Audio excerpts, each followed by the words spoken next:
Arestado ang isang high-value drug personality sa ikinasang search warrant operation ng mga otoridad dakong alas 9 ng umaga nito lamang September 3, 2025 sa Barangay Botobot Norte, Balawan, La Union.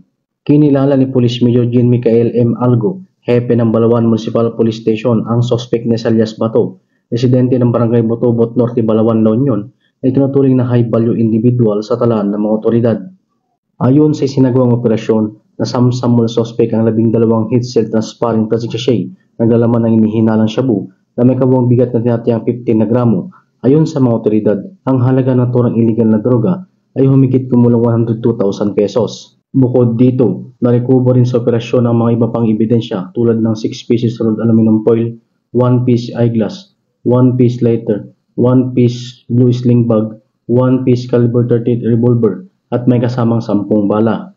Ang lahat na nakumpiskang ebidensya ay sinalalim sa tamang dokumentasyon at inventaryo.